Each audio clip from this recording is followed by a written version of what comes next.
Hello, this video is for a walkthrough for a RedHawk 31XL J-Ride based upon a Ford 450 Super Duty engine. Overall of our rig here. As we enter in, we have electric steps that will open and close as the door is open, and just a simple latch to open it. You have a screen door that you open up.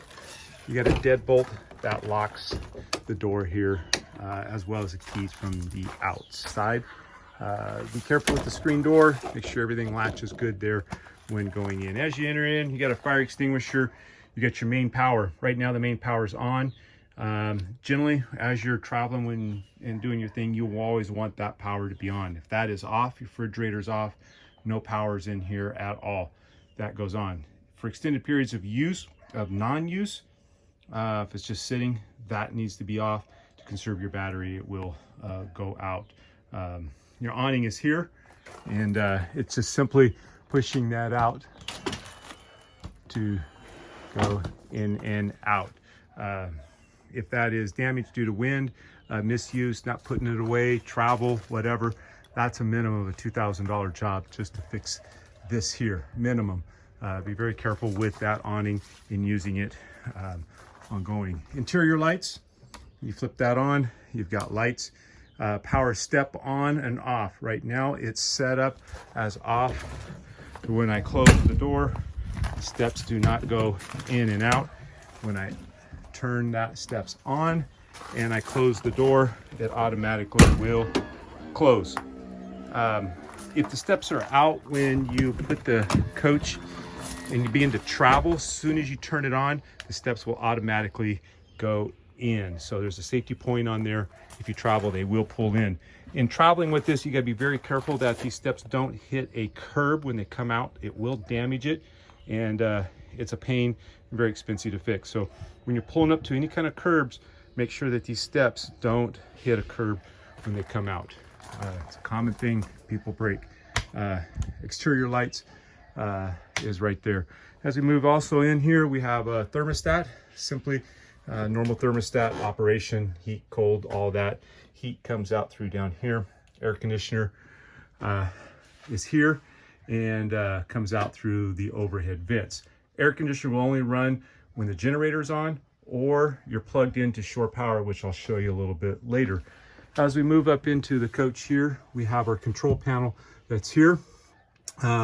Electric hot water heater. Generally, most of the time, it's always gas that you're going to be using. Propane. So you'd flip that on and the propane kind of comes in. Water pump. When you turn that on, you'll hear it come up pressurized. If you have no water, maybe you don't have your water pump turned on. That needs to be on for you to get water pumping it out of your internal tank that's on here. Tank heaters. That is extreme cold conditions. Most people won't ever use those. It keeps things from freezing underneath.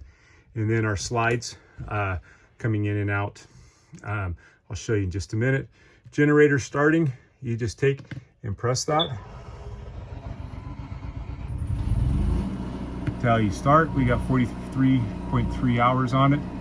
And the generator powers the refrigerator, the air conditioner, your AC outlets, your microwave, your refrigerator, in which will automatically switch between gas and electric. Right now it's off.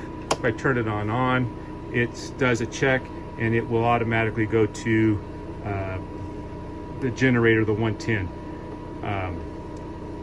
Generally, you always run that with that, and we usually set that somewhere between 3 and 5. Turn that off for now. I'm gonna turn the generator off also.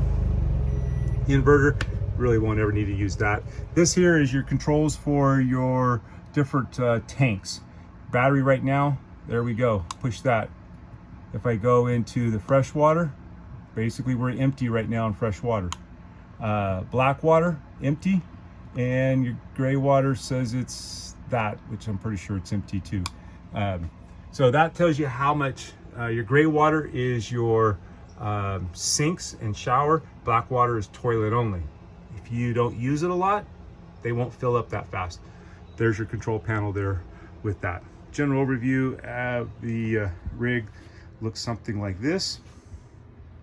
This whole section that's here is going to be slide number 1. And this whole thing will retract in. You always want to make sure that there's nothing that will impede it, such as a step, things behind it, things on top of it. And as we go around, you want to make sure there's nothing on the floor. It will cause damage and jamming of the slide if it's going. You just simply push the retract side of it. Okay, so I'm going to put it back out. Same thing, before you put it out, you want to make sure everything's free around it. It's common things that falls behind this little lip here and damages things like this, as well as on this other side also. So there's 2 slides in here. That's your first slide.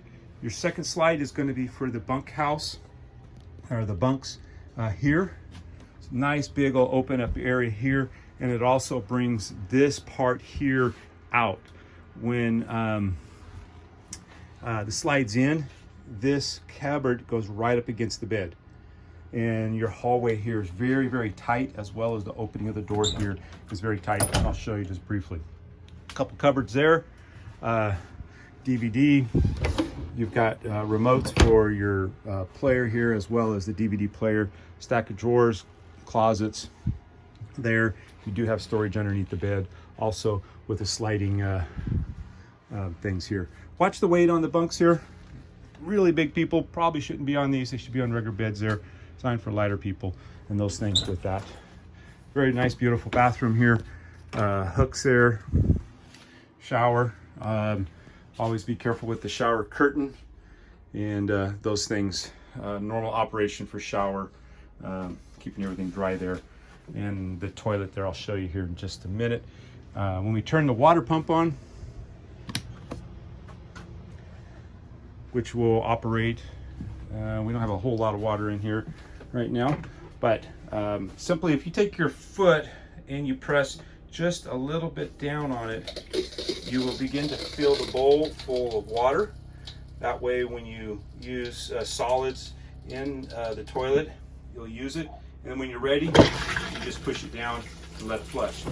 Remember, this water here fills your black tank only. More water, the faster that tank is going to fill up. Simple sink, the different things in there, toilet, brush. You always have a broom and those things are with that. You do have an overhead vent, lights, light switches for those, for the fan, and there's an outlet there, which only works when the generator or you're plugged into shore power. Nice bank of closets here for storage. Looking forward, and those things there with it. Simple sink, those things. Cupboard, storage, garbage cans, more overhead storage. Microwave only works with generator or shore power. Gas stove, basically what you do is you just take this, turn that, and when it says spark, there's your lighter, and there you go on. Let's do one more here. You put it to light, and then you move the spark, and then our stove is on. Careful with hot stuff, things that goes on there can cause things there. On this hide-a-bed here, it's can sleep somebody short, 2 small kids, maybe 2 small adults. But basically what you're doing on this is you're just pulling up and out and down, and that's what it looks like there. So there is our couch, and then you just pick this up, sorry about the, and right back down it goes. All the blinds up and down, 2 hands, grab both sides of the bar to operate that. This here makes into another bed. I'll show you the basic operation of how this works. The cushions need to come out. The top cushions here will go in the center to make this a full bed. What I'm sitting on the couch now also has seat belts, and there's seat belts on these also. Underneath here, operation is you take this lever, you flip that all the way over, and then you just simply are gonna push this down, okay? So I'm not gonna set it totally up, but that needs to go further down with the cushions on top. These cushions need to go on top, and then these cushions need to set on top of it. So reverse that. That needs to go all the way up. You see down there, all the way up. And then we're going to take our lever here and we're going to flip that all the way up to there. The overhead bunk here. One of the very first things I want to stress about this is please use this ladder. Don't step here to climb up. The damage that happens here to this cushion and this back here is a common thing on people, what they do all the time. We ask that you use the ladder for the safety and those things of yourself and the kids. The ladder can come off.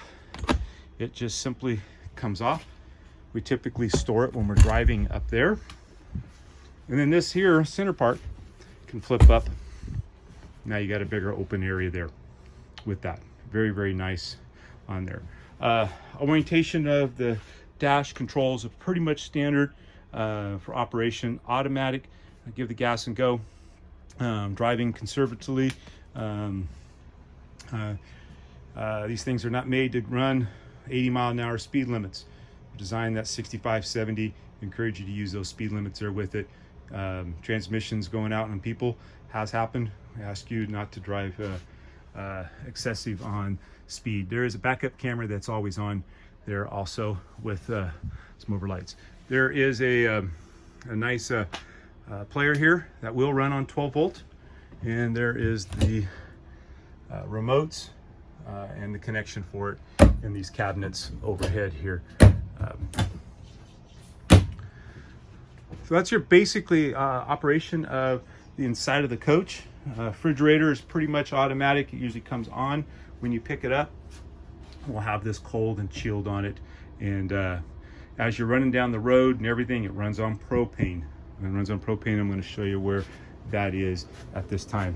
And as we move out, we're going to put this other slide in before we move out. Just going to show you, make sure the area is clear, overhead and everything. Slide number 2, I'm going to put retract. And as we can see that slide coming in, and it's all the way in. And now we're going to put this slide in. I want to make sure we're clear here and free and nothing obstructing it. And as we retract this slide, and there we go. That's all the way in there. Nice room. And then we've got just minimal space here. You can access the bathroom, but it is kind of tight on that door. That's normal operation with it. All right, as we step outside of the coach here, just outside of the door, the slide is in. You see the 2 windows for the bunks.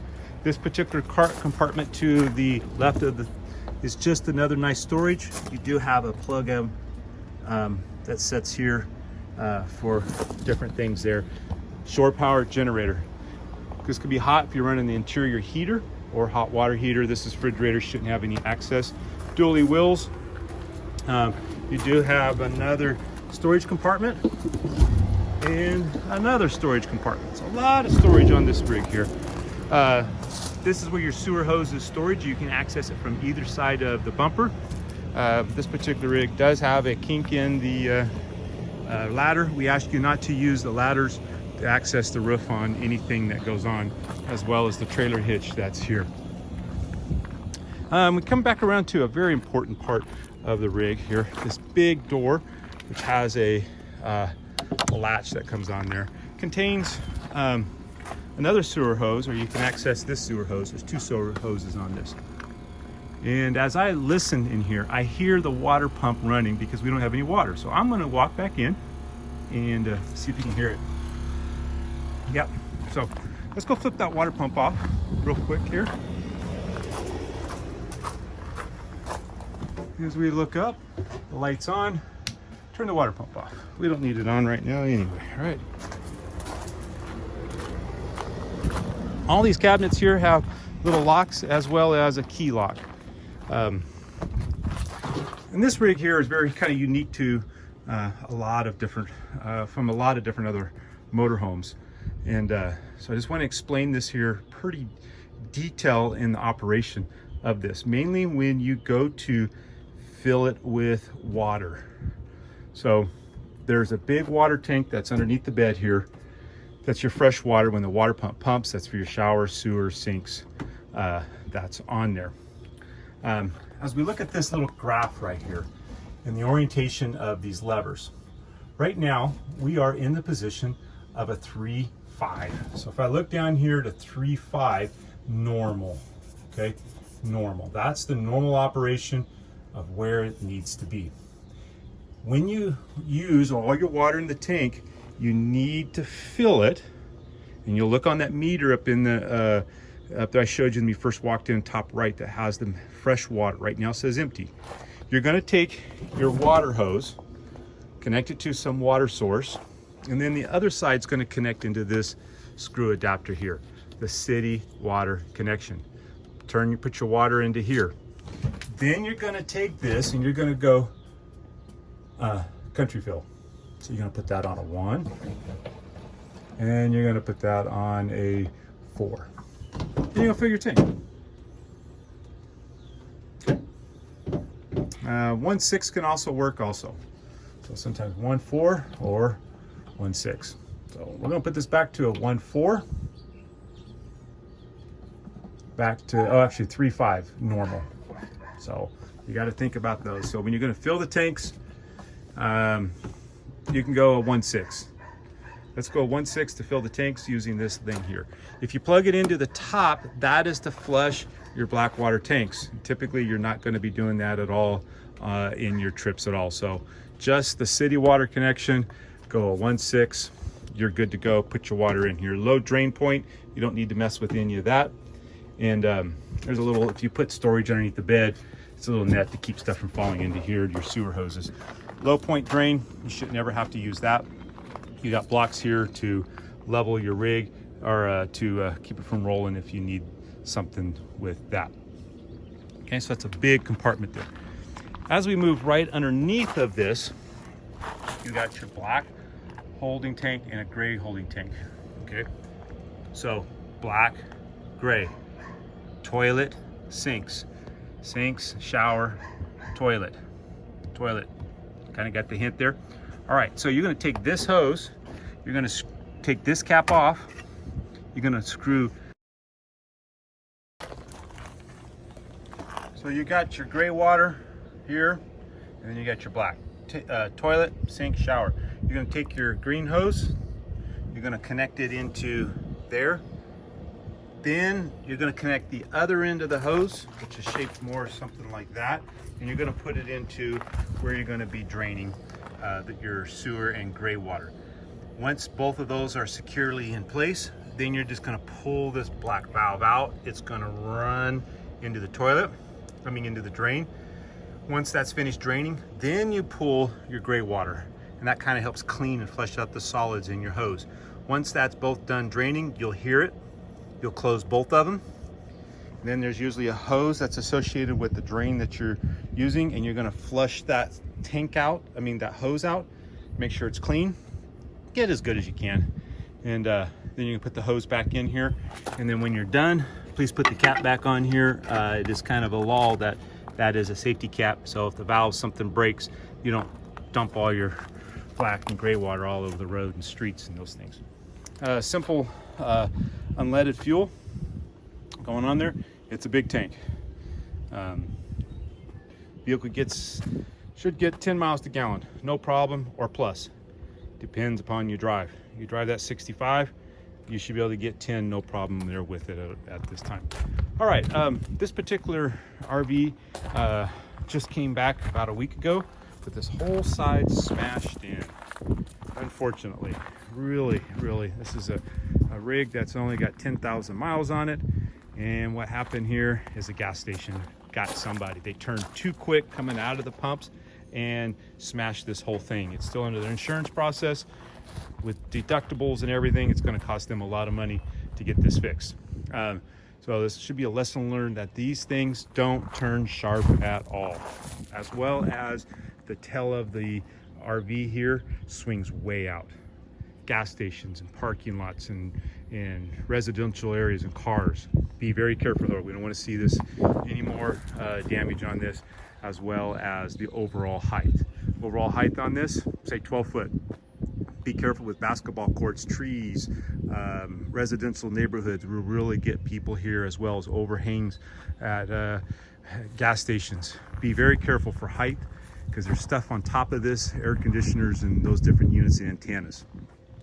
So this brings me to, at this point right now, this door is accessible for our electrical cord. Okay, I currently have it now plugged in to give me power, shore power. So right now the microwave will work, the air conditioner will work, refrigerator will work, all on shore power, as well as the accessory plugs.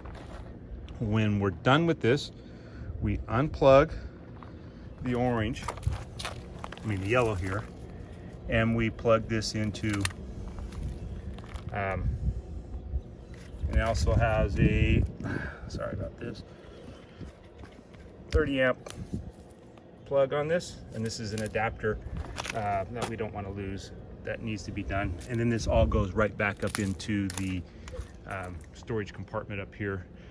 This has to be key locked. Do not let this just flop open. You'll lose stuff, cause more things on this. This has to be locked with a key for your security and stuff. We give you one set of keys with the door key, ignition key, and the keys for all the compartments on here. This was a storage compartment, not accessible anymore because of the damage that was caused. This here is for our batteries, and this here is for generator. Shouldn't have to have any access to there at all. This is for hot water heater. Shouldn't need to access that at all. Shower, rather not use that. This is where the slide does come out. Generator, exhaust here. So these rigs are wide. Be very conscientious about how wide we are. Full width of a RV with this. So that's kind of a quick little walk around with this. Very simple. If you have more questions, feel free to contact us anytime with this. Have fun, enjoy it. Be careful with pets and people and kids and stuff with the screen door here. Also, there's damage to it. Very, very nice. Let's keep it that way with this very beautiful RedHawk 31XL J-Ride motorhome. Enjoy.